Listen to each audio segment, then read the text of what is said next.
The silent years began life at Leeds Metropolitan University in 1993. Simon Webster and Richard Sargent had just started their second year on the 3-year Graphic Arts and Design degree course. Although it was primarily an illustration course, there were facilities for a wide range of media work, including photography, printmaking and animation. And Simon was planning a short animated film based on life in a medieval monastery. The original thinking behind the actual animation was actually looking about and seeing what the other students were doing, and realising there's a potential to try and inform better than just show your skill of the artistic side of it. I first met Simon Webster in 1992 on the first year of the Graphic Art and Design course in that year.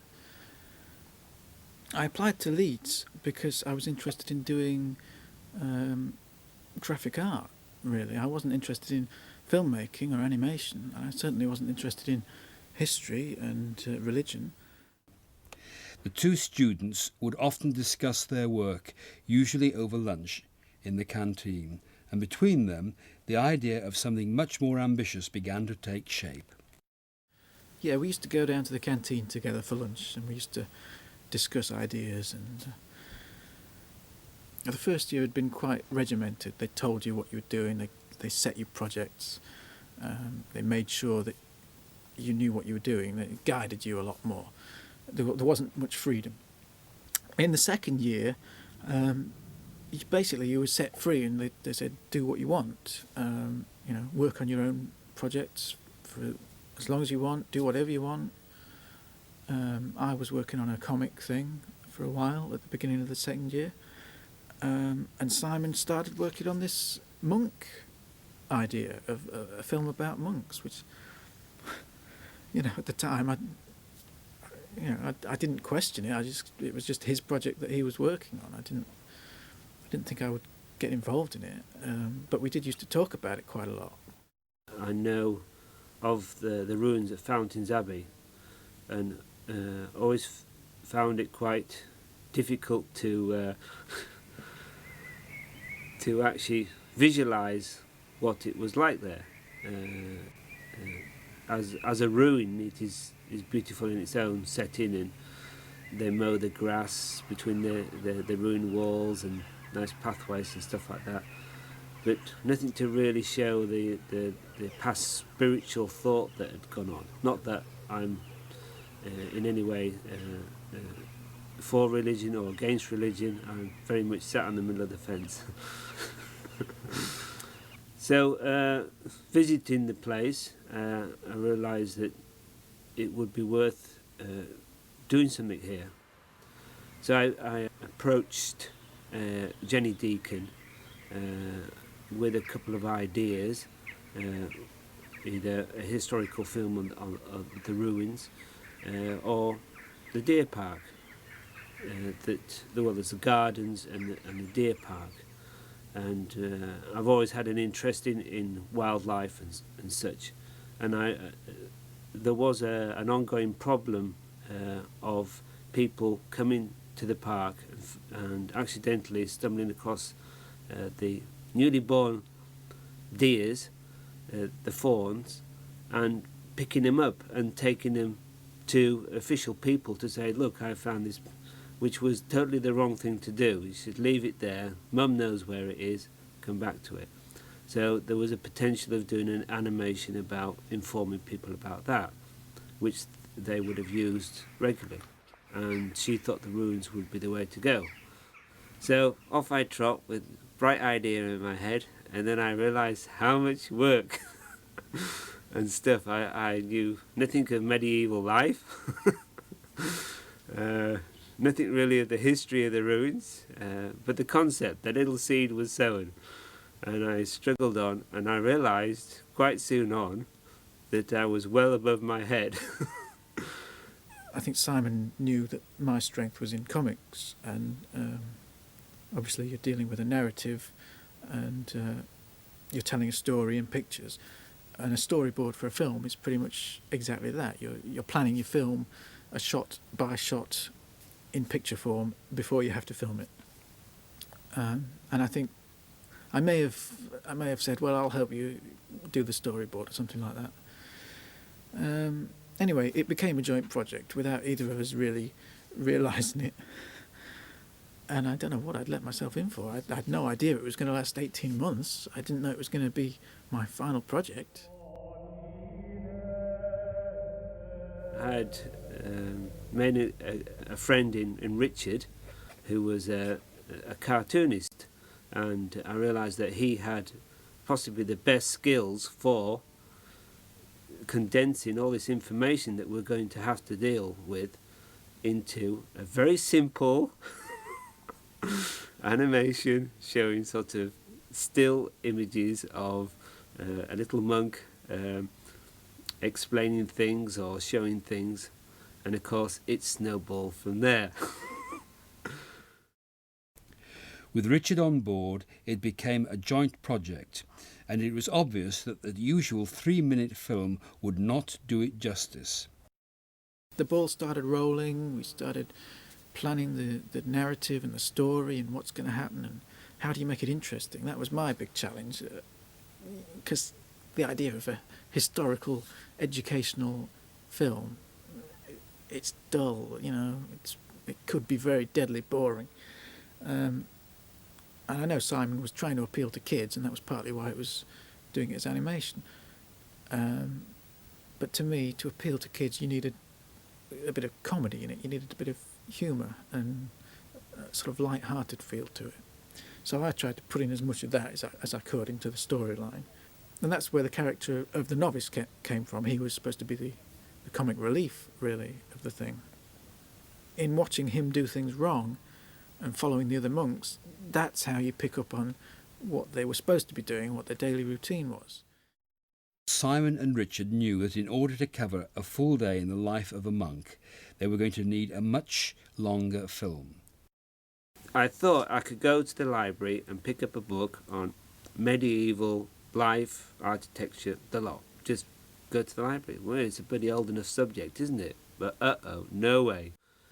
I asked about, got to know people in the know, and they would feed me X amount of information. I would read or try and read as many books I could get out on the subject, and I found that the more people you talked to, the more conflicting their ideas were, just for the actual roof, and also the actual period. I didn't realise that Fountains Abbey, from its first initial encampment under an elm tree, I believe, when they first arrived there, to what it is today, is forever changing. It seems every time a new abbot came into the place, he had his own designs on what the place should look like. So he was forever changing the range in the cloister. So Richard and I set on a period of the 12th century to try and condense our information to be as accurate as we can, because that was another point. The more we understood that the accuracy of the actual modelling and the routine and stuff like that was that's going to make the whole project work, instead of just being blasé about it, it would be end up nondescript. It wouldn't mean anything but just a little story. So we got the story down. I did the storyboards for it. I was quite fast in those days at doing stuff like that. I used to just go home and just knock off a page of storyboards. So we ended up with this story. We had planned out every single shot.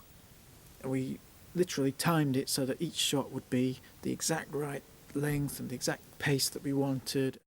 At Leeds Metropolitan University, it was a self-learning course. That means if you didn't know, you had to find out. And if you couldn't find out how to do it, well, you just blundered on. Right at the beginning, we knew it was going to be a long film. But we thought we can use magnets.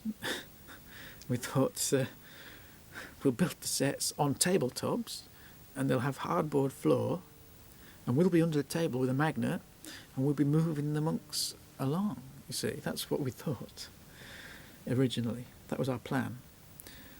That turned out not to work.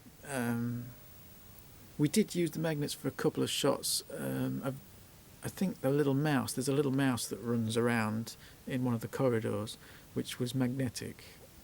You can see from that why it didn't work. You just couldn't control what you were doing. But that was only part of our plan. See, our plan was to make this film as long as possible, sort of 20 minutes or something, and to make it as easy as possible for us, to make it as simple. A lot of it was going to be live action. We were going to just point the camera and film, and have, as well as magnets, we were going to have literally puppets. We were going to just hold the monks on rods from underneath and have them walking along. In the end, we didn't do that because we just got into the habit of animating, and we just got good at animating. The scale of the sets, they were big. We sort of took over the entire second year studio. The problem was the sets had to be a certain size to be convincing. You've got these little monks, and you want the set to look impressive. You want it to be, wow, how big is that? But you can't go too small with your monks, because if you go too small, the camera can't focus in on them. You can't get a close-up of the monk's head or anything like that. And the sets turned out big, but not too big. They weren't unmanageable. I think we pretty much got it exactly right, scale-wise. We managed to get some really nice shots of the buildings. So hopefully we have, even though it's made out of cardboard and bits of tape and plasticine and stuff like that, it tries to show what they had, how they sort of looked, the environment they actually lived in at that time. Yeah, we built the sets out of just scrap, basically. We didn't have a budget. We were at college. We were 2 students. You just make what you can out of what you can get. A lot of cardboard, a lot of paper, all the roof tiles and all the windows were sort of photocopied onto paper and acetate. We managed to scrounge some hardboard from the woodwork department. The entire second year graphic design course allotment of hardboard I think we used, because we were trying to literally reproduce the architecture as it would have been. We used Fountains Abbey as a template. It was never intended to actually be specifically Fountains Abbey, because we wanted it to appeal to every abbey, really. Luckily, all abbeys are built on the same principle, the same ground plan. Richard and I are not particularly religious, so we also had to learn or find out information about those sort of the mood, the way the people would react, and the process of their daily worship, and that was interesting as well. So, by the end of the second year, in June of 1994, there was a complete storyboard of every shot. Most of the sets had been built, and work was progressing on the soundtrack. Traditionally, with animation, the sounds are laid down first, in order to give the animators something to work to. The way to do tape animation is to actually create a soundtrack off the storyboard, which Richard beautifully did, and estimate the time of each scene, what's going to happen in each scene, and then actually find sounds that will back up the images that you haven't made yet, which is a bit mind-boggling. And when we started, it seemed a simple sort of concept, slamming doors and footsteps, but we soon realised that every door you slam sounds different. And we wanted echoes, we wanted echoing, scuffling feet and crashing of bowls. Yeah, we went to Ampleforth College, which is like a modern working monastery, and there's monks there, and we spent the day with them. We had a bowl of soup and some water for lunch. It was lovely, and we recorded the Father Prior speaking Latin for us, and we used that. And we recorded sound effects around the monastery as well, doors banging and footsteps, and even the bell that they used to ring. The Father Prior was most helpful to us, and we also gained some sound effects of their big doors, the daily bell that nowadays isn't rung because they all have these little mobile pages, and so it was quite amusing. We were recording him, the Father Prior, ringing the bell, only to see half a dozen monks suddenly appear from different directions, very quietly discussing with the Father why he was ringing the bell. Yes. We also had lunch there, which was entertaining because it was very simple and very much what we had in mind for our own 12th century meal.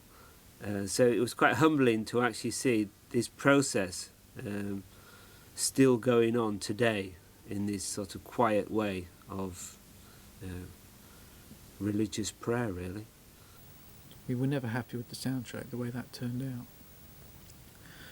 But anyway, we re-recorded some of the sound effects, there's footsteps and doors banging and stuff, at college on a different tape machine with a much clearer soundtrack, thank goodness.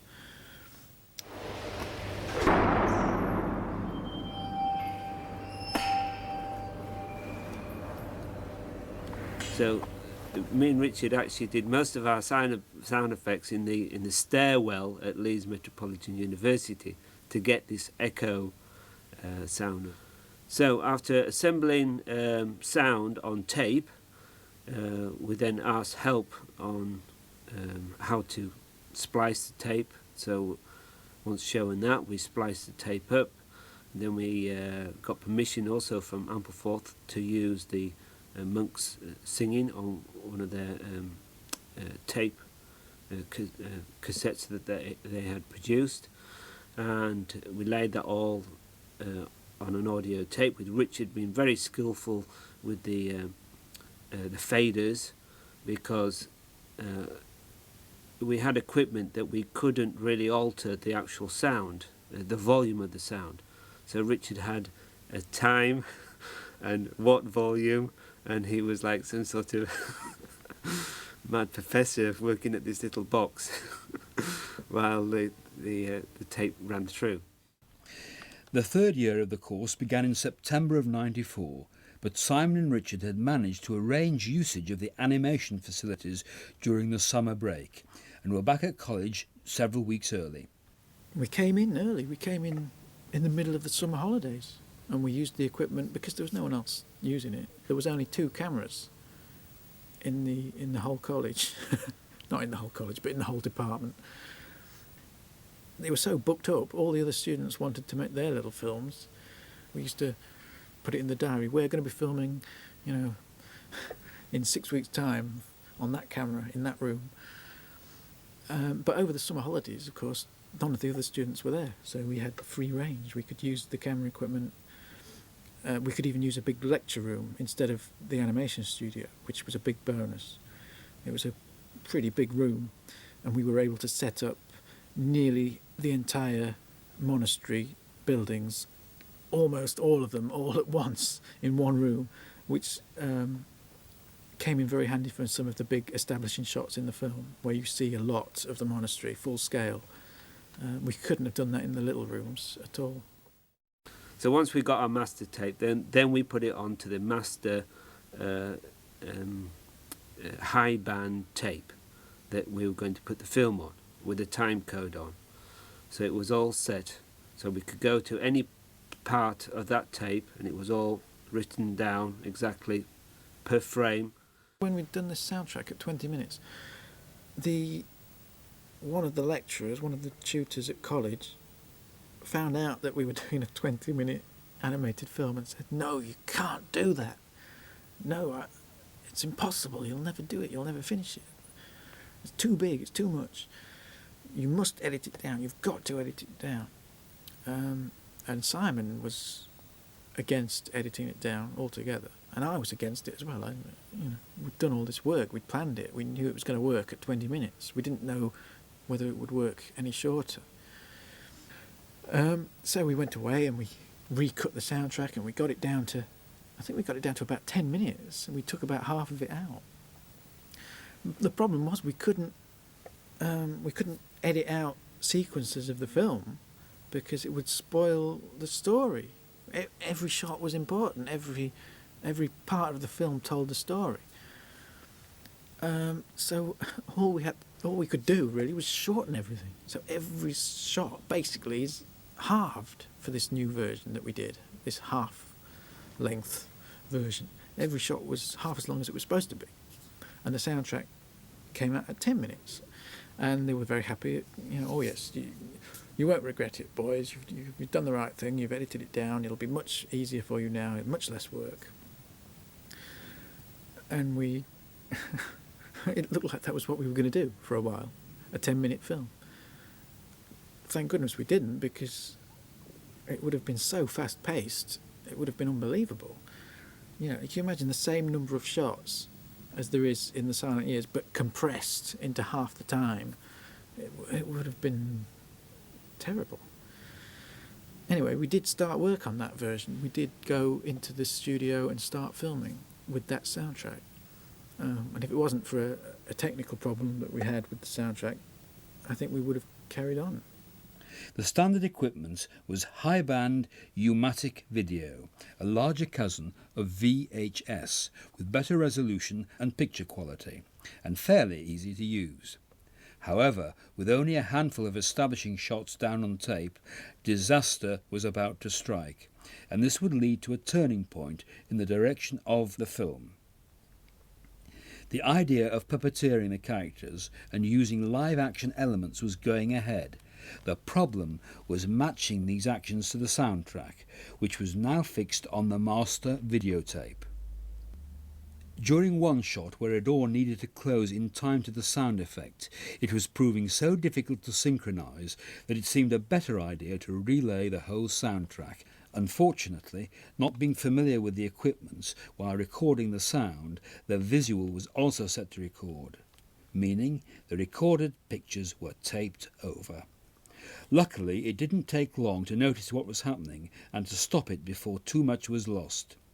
In fact, because everything that had so far been shot was at different locations on the tape, there was only one big loss: the first establishing image of the cloister with the sun setting. This setback caused Simon and Richard to rethink the way the film was going, and they realised this was an opportunity to start again with a more leisurely paced soundtrack. And so they went back to the studio, and the 1/4-inch sound tape was recut and extended. Not much was added. Rather than the existing story was given more room to breathe. This gave more time to appreciate the sets, which it was now obvious looked very impressive on camera. It was decided to start a brand new cassette. The existing shots were rescued by copying them onto the new tape in the correct places. This meant a slight drop in picture quality, but at least it saved a lot of work. Which we were quite happy about. It was a sort of a compromise. 16 minutes instead of 10, The film was now timed at 16 minutes. We didn't shoot it in order. That was quite interesting for me, because I didn't realise that's what we would have to do. And this is partly to do with our set building, which I don't know Richard went into that, and partly to do with our access to certain rooms. Our sets were so big that also we had to book the rooms. So the big room we of course used for our big sets, and they came in certain parts of the film, and then in the smaller room we did the much more detailed animation, and of course that was in different places on the tape. What we tended to do in the little rooms was interior shots, the interior of the warming house or the dormitory or whatever, and we would just have that set on its own, set up. And then we would film every scene from the film which takes place in that room. We'd wind forward on the tape and say, right, we need a shot in the warming house here. We've got the warming house set up, let's film it. We'd make sure the continuity was right, the lighting, the costumes, and we'd film that shot. And then we'd spin forward a bit on the tape. Right, here's another warming house scene, different costume, and we'll film that. And we did it like that for each set, because the sets took so long to set up. We had lots of problems to solve, and a lot of issues with time, and also our other work that we were set about doing at Leeds Metropolitan University. We weren't just doing the silent years. We had a dissertation to write. We had essays, and we had projects that the college was asking us to do. We wanted to make sure that our own individual projects got done, and that we got recognised for what we could do on our own as well as what we could do together. Because it was pretty risky doing a joint project as your major final bit of work for college, The filming was done over a period of 6 months in bursts of 2 or 3 weeks using the camera studios. This was the maximum time that could be allocated to individual students to allow everyone on the course the opportunity to use the facilities. One of the tricks of the trade which the silent years used was using the same props and scenery over and over for different shots. There were 4 squares of carpet which were originally the garden in the cloister, but which also doubled as grassland during the opening scene when the novice first approaches the abbey, even topping the cliffs in the background. In that same sequence you can also spot one of the cloister arcades running along in front of the solarium. The individual buildings which made up the monastery were all built with removable walls to allow access for the camera, not to mention the animators. Most of the complicated medieval vaulting was created with card and paper. The key to making all this look good on camera was the lighting in the studio, which would often take longer to perfect than the actual animating itself. So you spend 2 hours, setting your lights in the right places, setting your camera at the right angle, and you have to set the setup, and you have to get the models in the right places, and all the little props have to be in the right places. It can take forever to do that. The monk characters all had individual habit costumes, handmade by Simon, several sets for different times of day. Their bodies were simply padded dowling rods stuck into round wooden bases with wire for the arms and head. The arms had to be modelling clay because they needed to be animated, and most of the ordinary brothers also had plasticine heads, designed and made by Richard. All the white monks and the lay brothers were just made of ordinary modelling clay, and they were all done in a very similar style. So they all look, they're not identical. They do have their idiosyncrasies, but they're made to look as if they're almost identical because they're background characters. The monks, really. You're seeing the story from the novice's point of view. The novice and 4 or 5 main characters had heads made from modelling material, which was cooked hard and therefore much more durable.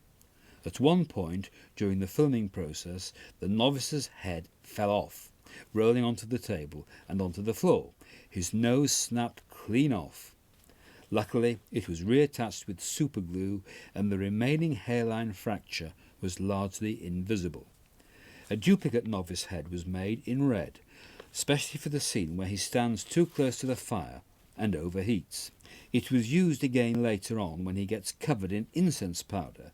The red head was painted black so as not to risk ruining the proper head. There was so little talking needed in the film that it was decided not to bother giving the characters mouths. Instead, when singing or speaking was required, different sizes and shapes of cut-out mouths were stuck onto the faces. Cut out into the right shape, and stuck on for a frame, and then a different cutout sticker stuck on for the next frame, different cutout sticker stuck on for the following frame. So you would get the mouth movements. And it was these stickers that we were using for the mouths, the ones you can buy for like stationery, the little round stickers. They were just the perfect size for a mouth, for a singing mouth. And they just happened to be exactly the same size as the beads, which we were using for eyes. And it just suddenly, we were, very early on, we were animating, and it just struck us that it needs more life. We've got a static shot of the novice looking at the camera. What can we do to make him look more alive? Well, let's have him blink. And then it just suddenly, I know what we can use for a blink. These things are exactly the same size. You colour one pink, stick it over the eye for a frame. There you go, it's a blink. And from then on, we used that all the way through the film, and it worked brilliantly, actually, because they're not on screen long enough to actually see what it is, but the impression of just a blink just gives the characters life, I think. Yeah, you basically, you've got these two little beads for eyes, and you would press them into the clay, make a socket. Obviously there was a hole through the bead, which became the iris, and every time you wanted the eyes to move, you'd stick a pin in straight into the hole and move them side to side, sort of thing. And that worked well.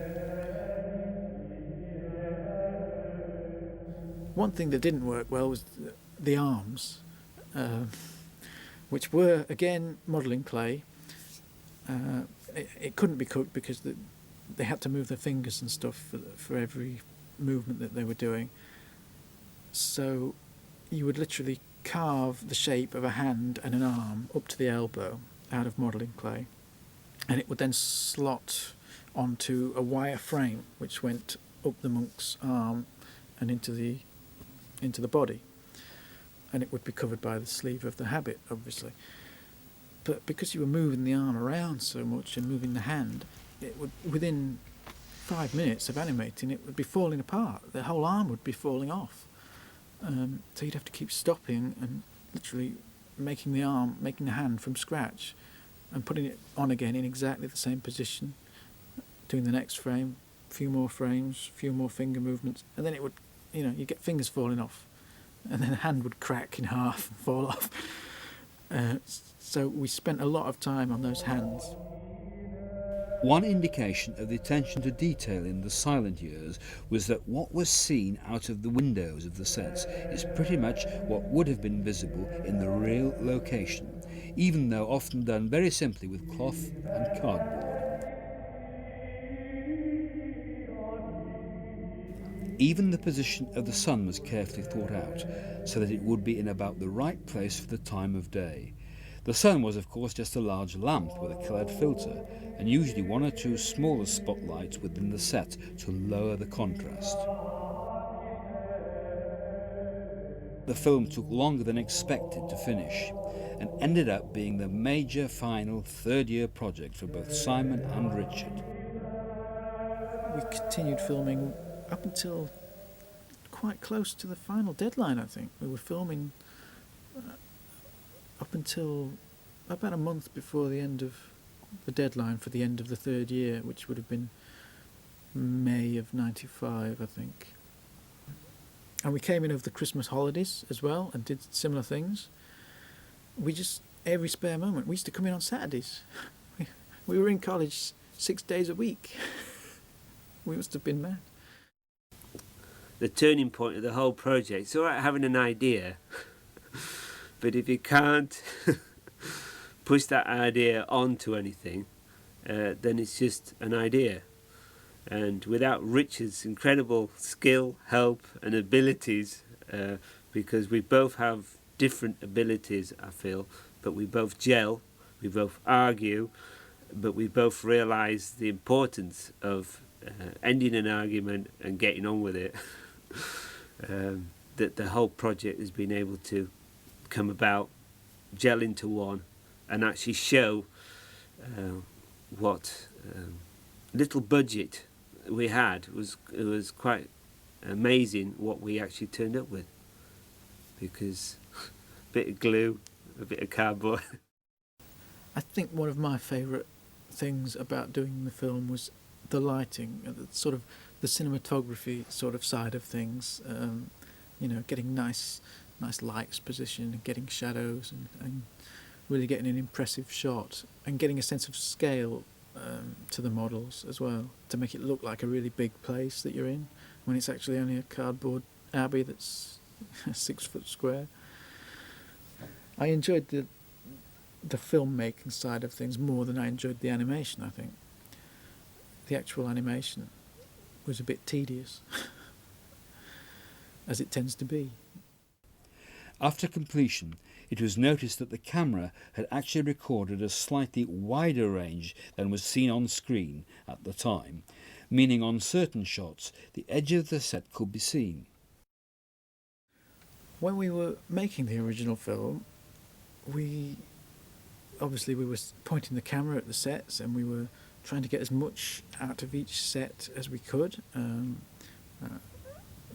What we saw on the monitor was what we thought we were getting. Why wouldn't it be?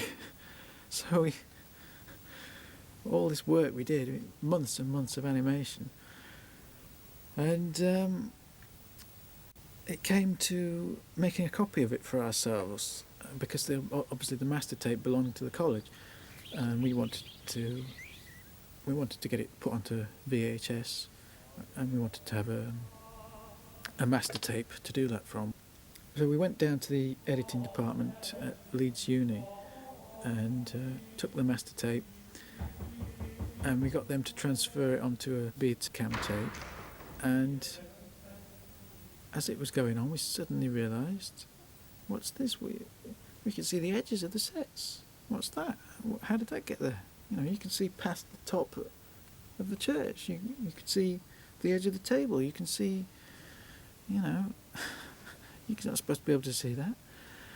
And apparently the animation department had one of the monitors set up slightly wrong. I don't know why or how, but it was not showing the full image of what the camera was seeing when it was filming.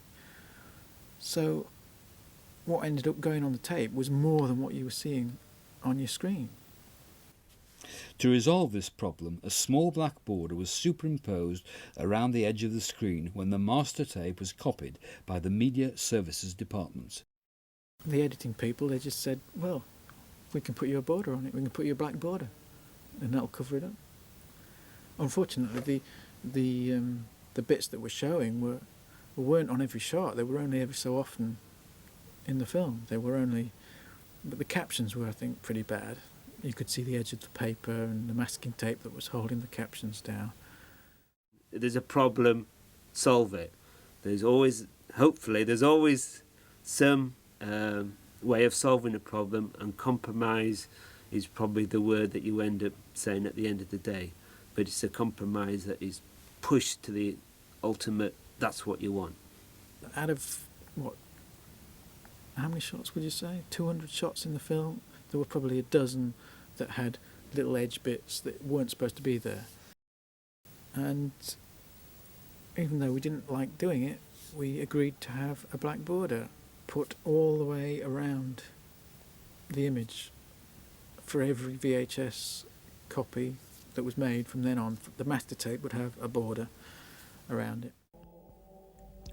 It was this copy which was then used to produce multiple VHS copies of the film, which were sold in the gift shop at Fountains Abbey, among other places, as well as to schools by mail order.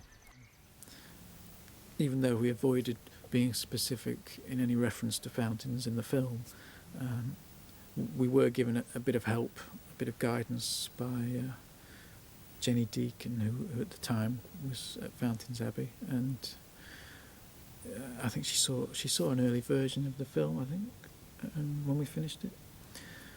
And of course then we started selling it in the gift shop, which was brilliant. To have your student film being sold on videotape in a gift shop is quite nice. And it's sold really well. It's consistently sold for the last 10 years. They keep ordering more videos from us, and we keep selling them to them. So at the end of it, I think we were both glad that we'd finished it. Very happy to do so, but the relief was quite tremendous. But we learned an awful lot. We met a lot interesting people from the staff in the kitchen, where we went and hunted out boxes. What do you want cardboard boxes for? And and paint and clay and all these things we had to assemble. So it just kept us busy all the time, and we thoroughly enjoyed it. We were pretty happy with the film when we finished it. I think I'd say 70 or 80% happy. There was a lot that was not right, a hissy soundtrack and a few shots which we just hadn't quite got properly, and you couldn't really go back and do reshoots or anything because you didn't have time. I'm sure Richard would have actually wanted to remake it the very day that we finished making it. We came out of it all right. We got a good grade and everything. We had the film playing at the degree show when there was a final degree show at the end of the last year at college, and it was up there on a little screen playing. And we both turned up wearing T-shirts with the little monk on them, little Silent Years T-shirts which we'd had made. It was a good experience, yeah. And good luck to anybody, whoever tries animation. It's worth doing it. Just don't do it in the daylight.